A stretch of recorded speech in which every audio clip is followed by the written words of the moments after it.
I like you must have a business card. Oh, well, yes, I do. Thank you. You do? At 13, you have your own business card. Okay, that's a nice start. I'll get in touch with you later. Sure. What do you do? Oh, well, mainly, I like to call myself a software and cognitive developer because I love developing with cognitive computing and artificial intelligence. I am an algorithmist. I love working with, designing, and implementing algorithms. I'm a keynote and TEDx speaker. I'm an author. I've written a book, and I'm working on another one about IBM Watson. And, of course, I'm also an IBM champion for cloud and honorary IBM cloud advisor. Where did I go wrong? Someone just get me a flannel card down. Do you go to school? Well, I'm currently homeschooled in grade 8, going to grade 9 now. Wow. Okay, so you're bright. Artificial intelligence is taking over the world. Is that fair to say?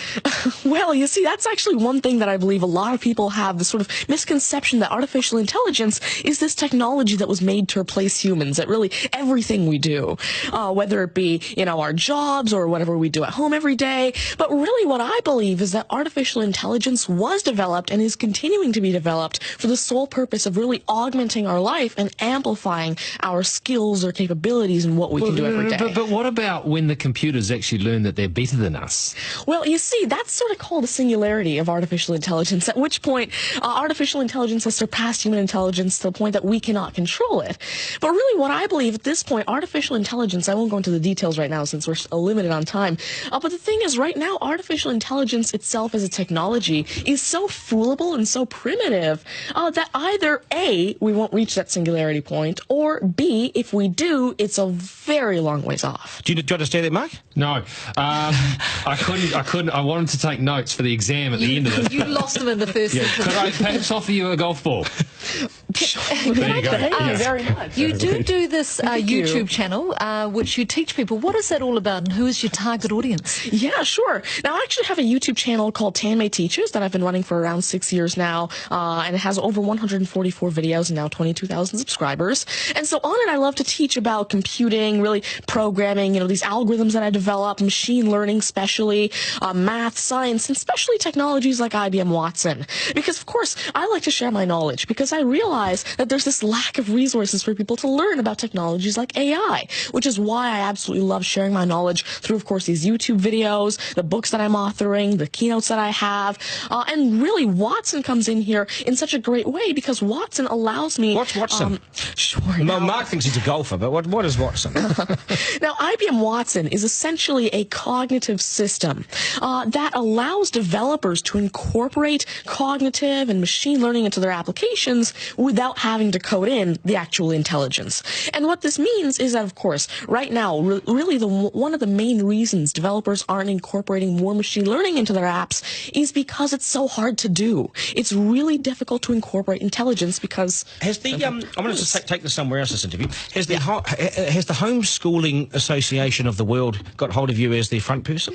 Oh, well, there is actually a Homeschooling Legal Defense Association, I believe, HSLDA, in Canada, and I actually had a keynote for them last year in Niagara Falls. You're the poster boy for homeschooling, aren't you?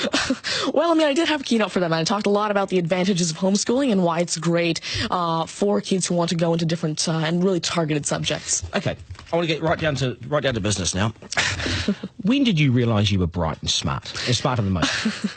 Well, I originally started coding when I was 5 with simple languages like Fox Pro and Batch. But eventually, at 9 years old, I had my very first iOS app accepted into the Apple App Store called T-Tables. But did your mum and dad do something to you between 0 and 5 that plugged you into the wall? What did they do to you at 5? You were Are you smarter than your mum and dad, by the way?